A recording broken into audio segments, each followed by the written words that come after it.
This could mark the beginning of a resistance movement against President Donald Trump. The 83-year-old Bernie Sanders and the 36-year-old Alexandria Ocasio-Cortez, also known as AOC, are kicking off their Fight the Oligarchy tour in the West in a suburb of Las Vegas. The Democratic Party, they're thinking, oh, you know, in another 4 years we'll be able to vote. No, I'm sorry. This man said it. He said it at his rallies. You will never have to vote again. Just get me in. Something has to happen to stop this from the tyrannical takeover and end of democracy in this country.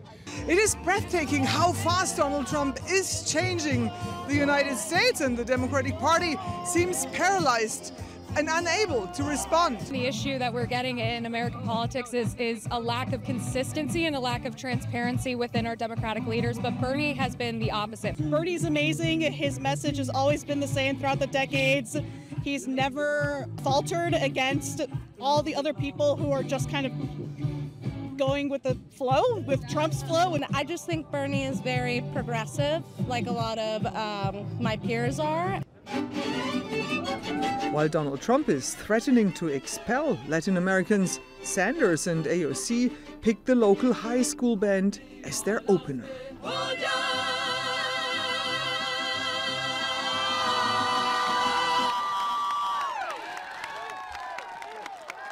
Trust me, I work in Washington and I know the power of the oligarchs. They are very powerful. But if we stand together, I have zero doubt that we can and will defeat them, that we can transform the economics and politics of this country, and that we can have an economy and a government that works for all of us, not just the 1%. Thank you all very much.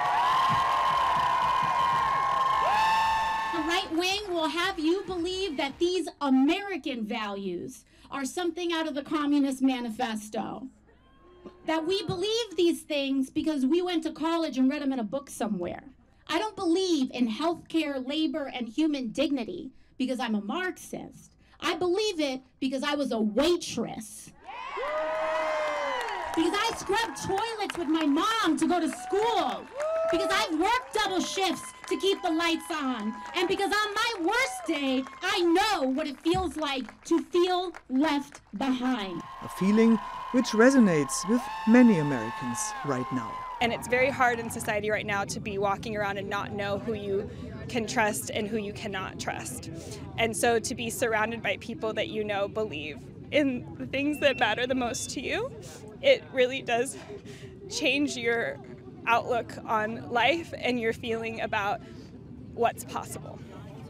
The mood here in the bright sunlight of Las Vegas is definitely dominated by a fresh sense of hope.